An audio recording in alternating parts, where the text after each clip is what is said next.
अस्सलाम वालेकुम, कैसे हैं आप सब? उम्मीद है खैरियत से होंगे। आज एक दफ़ा फिर बहुत ही एक सिजलिंग ड्रामे के रिव्यू के साथ मैं आपके सामने हाजिर खिदमत हूँ। मुझे लगता है कि मैं रैंडमली किसी चीज़ का रिव्यू नहीं कर सकती अनटिल कि मैं उसको देखूँ और उसमें इन्वॉल्व हूँ या उसमें मुझे ऐसी कोई चीज़ लगे कि वो बात करने के काबिल है। मेरा आज का रिव्यू वो है ड्रामा बिस्मिल। ये ड्रामा वैसे तो अभी काफ़ी सारी अपनी मंजिलें तय कर चुका है। मेन स्टोरी जो है वो डिस्क्लोज हो चुकी है और वजह उसकी ये है कि जब मैंने ये ड्रामा देखना स्टार्ट किया तो मुझे इसकी स्टोरी लाइन को ख़ास ऐसी इम्पॉर्टेंट नहीं लगी या ऐसी डिफरेंट नहीं लगी। It was just another story of दो औरतें एक आदमी के ऊपर लड़ रही हैं और दौलतमंद आदमी है और घर बार उसका बहुत हाई फाई है। लेकिन जैसे जैसे कहानी अनफोल्ड होती गई तो इसमें जो है वो इंटरेस्ट डेवलप हुआ और फिर स्टार्ट के वो जो चीज़ी से और अनकम्फर्टेबल से जो एपिसोड्स थे जिसमें मासूमा है और बाकी सब बेवकूफ़ बन रहे हैं, that was like a bit too far, but probably ऐसा ही होता है। लेकिन जैसे ही मूसा प्रॉपरली उसका कैरेक्टर जो है, बेटे का कैरेक्टर जो है, वो जैसे जैसे अनफोल्ड होना शुरू हुआ, जैसे जैसे नज़र आना समझ आना शुरू हुआ, that's where I got hooked. तो मेरी रिव्यू की लिस्ट में सबसे पहले नंबर पर हैं मूसा। डायसेक्ट करते हैं मूसा के कैरेक्टर को। इनिशियली वो एक बहुत ही नाजो नाम में भला बढ़ा अमीरज़ादा है और बाप के साथ उसकी इंतहाई अटैचमेंट है, इंतहाई फ्रेंडली उनके रिलेशनशिप्स हैं और एक कंफर्टेबल सिक्योर मॉम है। लेकिन अब जहाँ बात आती है कि जब ये स्टोरी थोड़ी सी अनफोल्ड होती है और वो बहुत ही पैम्पर्ड जो बच्चा है वो ही came to know about something और उस जगह पे से ऑनवर्ड्स उसकी एक्टिंग जो है ना unexpectedly, I would say unexpectedly इतनी अच्छी हो गई कि मैं ना उसके ऊपर काफ़ी क्रिटिकली नज़र रखने लग गई। मुझे लगा कि नहीं ये अभी बहुत ही 2 डायमेंशनल सा कैरेक्टर है और ऐसा ही करेगा और ये वो, but trust me every episode में वो निखर के आगे आते रहे और इट वाज नॉट जस्ट बिल्कुल एक मैकेनिकल AI टाइप कैरेक्टर होते हैं, वो नहीं था। तो that's why he took the first position मेरे रिव्यू में, जिसकी वजह उनकी एक्टिंग है। कैरेक्टर बहुत अच्छा बिल्ड हुआ है, बहुत सिस्टमेटिकली बिल्ड किया है। So good job director, good job writer. जहाँ पर मूसा को जो है वो ये वाली टर्बुलेंस आ रही है रिलेशनशिप की और जिस तरह से वो बच्चा परेशान हो गया है और वो जो है वो मेंटेन भी करना चाह रहा है एक अपना फसाद, अपनी फैमिली को भी इंटैक्ट रखना चाह रहा है और बाप से वो नाराज़ है, लेकिन एट द सेम टाइम लोग क्या कहेंगे में फंस गए हैं। हम ही वो लोग होते हैं, हम ही उन्हीं लोगों से डरते हैं और हम ही इन डरने वालों को कहते हैं कि छोड़ो इसको क्या लेना, दुनिया से क्या डरना। ये वाली जो कश्मकश है वो उस actor he is doing a wonderful job, good job.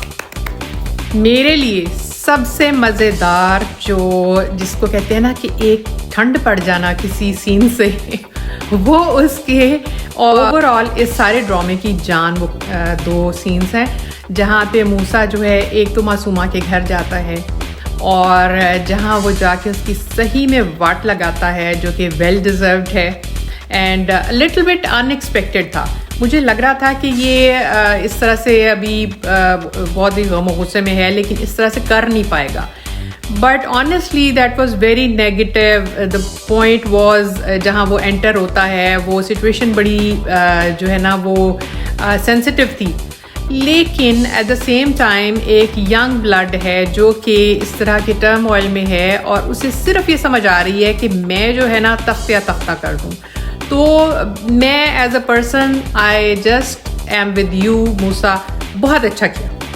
इस जगह पर उसकी जो इंटेंस फीलिंग्स हैं और जो उसकी गुड जो कमांड है ना एक्टिंग के ऊपर, कि जिस तरह से उसका जो सारा जहन है वो एक तरफ से अपनी फैंसी के साथ फंसा हुआ है कि वो उसको फेस नहीं कर पा रहा वो बच्चा, और माँ के साथ वो आके उसके बेड में ऐसे छुप के वो कभी रो लेता है, कभी वो एग्रेसिव हो जाता है।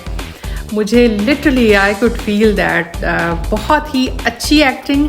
मेरे रिव्यू में जो सेकंड स्ट्रॉन्ग कैरेक्टर है उसकी जगह ले रही हैं सवेरा नदीम, जो कि रेहाम का कैरेक्टर कर रही हैं। आई विश के राइटर ने नाम कोई और चूज़ किया होता। कसम से ये बोलते हुए ना मुझे कुछ क्रिंज किस्म की फीलिंग होती है कि I am team Reham. I think कि मुझे इसका नाम बदल के रीमा रखना पड़ेगा। प्लीज़ बेयर विद मी, मैं इस कैरेक्टर को रीमा कहूँगी। So the strongest character basically जिसके अराउंड इस वक्त ये जो सिचुएशन है वो मूव कर रही है, और समटाइम्स वो थोड़ी सी स्टैटिक लगी, बट आई थिंक कि the age he is in, और जो उसकी बेचारी की सिचुएशन आ गई है कि इतनी कॉन्फिडेंस से वो अपने हस्बैंड के साथ लाइफ को बिल्ड करके बैठी थी, और हर चीज़ अपनी जो है वो उसने सेक्रीफाइस करके इस घर को बनाया था। तो आई थिंक कि the way they are portraying कि वो एक कभी नम हो जाती है, कभी रियलाइजेशन में आती है। तो Savera Nadeem is doing a very good job portraying that woman जिसको एक होम रेकर का सामना है, लेकिन एट द सेम टाइम वो एक ज़माना शनास खातून होने की कोशिश कर रही हैं। अपने बेटे की शादी जो है जेपटी में पड़ती हुई नज़र आ रही है, तो वो अपने इमोशंस को बैक सीट पे रख के वो चाह रही हैं कि मेरा बेटा जो है ना वो अफेक्ट ना हो जाए।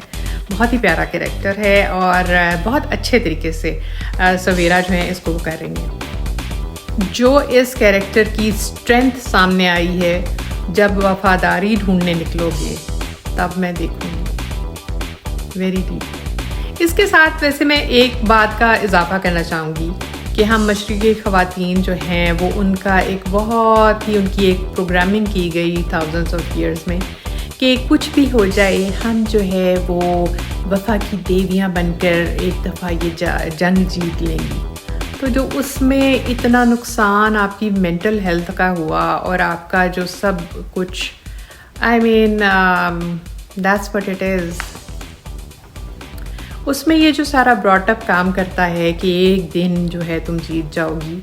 Let's see what happens, but खैर वो बड़ी सेन तरीके से स्टेप बाय स्टेप चल रही हैं, और she turned out to be a very strong person, strong mom. उसकी इस स्ट्रेंथ की वजह से मेरी तमाम दुआएं RM उर्फ रीमा के साथ हैं।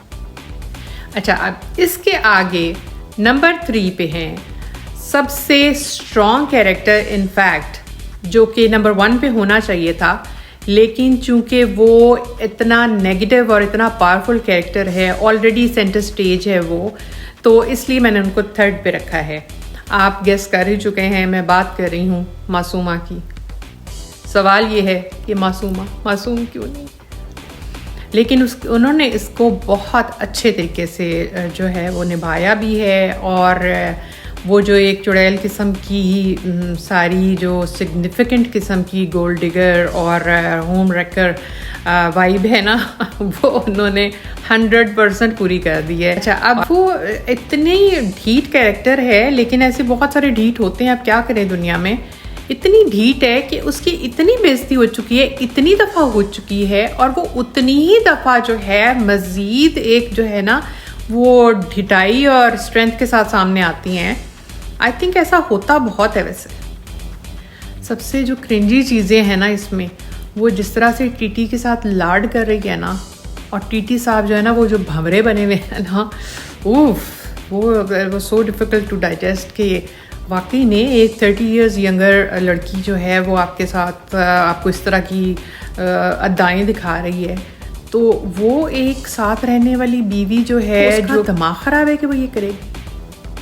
तो मासूमा का कैरेक्टर जो है वो बहुत अच्छा इस सेंस में है कि उसके सारे शेड्स जो हैं नेगेटिव ही हैं सारे, लेकिन हरीम फारूक जो हैं उन्होंने उसको बहुत अच्छा पोर्ट्रेट किया और कर रही हैं, स्पेशली जहाँ उसके फादर की डेथ के ऊपर मूसा जो आके हशर नशर करते हैं, तो the way she is like वो कांप रही है और वो जैसे वो एक्ट कर रही हैं, वो that was strong. Good job the negative character the Masuma. मेरे रिव्यू में नंबर 4 पे हैं नुमान एजाज उर्फ टीटी। चूँकि नुमान एजाज एक बहुत ही सीजन्ड एक्टर हैं, इसलिए उनको मैंने ज़रा ग्रेस मार्क्स के साथ नंबर 4 पर रखा है। Acting wise he is the best, there is no doubt about it, there is no question about it. तो बात करते हैं इनके कैरेक्टर की। टीटी द टेरेबल किस तरह से एक मासूम नजर आने वाला, बड़ा रिस्पॉन्सिबल वाला एक text book good husband type जो दिखाया गया था। और जैसे जैसे वो दिखा रहे हैं कि पहले तो थोड़ी सी उसको शर्म थी टीटी को, जब तक कि लग रहा था कि थोड़ी सी स्टार्ट में है बात अभी, और जो जिस तरह से वो एक ट्रांस में और भंवरे से बन के फिर रहे हैं, ना अपनी उम्र, ना शक्ल, ना हुलिया देख रहे हैं, ना पेट इतना बड़ा देख रहे हैं। ये वाला जो टीटी का कैरेक्टर है ना, इसमें अनफॉर्चुनेटली एक मेंटल डिसऑर्डर है, लेकिन आई थिंक हमारे 99.9% लोगों को है कि उन्हें जवान लड़की देख के लगता है कि वो नहीं, मैं जवान हूँ। और वो जो हरकतें और वो जो डायलॉग बोल रहे हैं ना, कि वो भी यही कहती है। जो मॉम है उसने बहुत ही वाइज डिसीजन किया है कि बेटे को कह रही है कि मैं उसके बगैर भी तुम्हारी शादी कर सकती हूँ। तो मूसा बेटा, आप इसको सीरियस लें और just move on, please do that. इनकी तो हमें बताइएगा कि आपको ये रिव्यू कैसा लगा, आपके इन सब कैरेक्टर्स के बारे में क्या ख्यालात हैं, क्या होना चाहिए, टीटी को क्या सज़ा मिलनी चाहिए, और जो है वो मूसा जो है उसको हम किस तरह से काम डाउन करें। देखते रहिए मेरे ये रिव्यूज़ की series. Until next time, Allah Hafiz.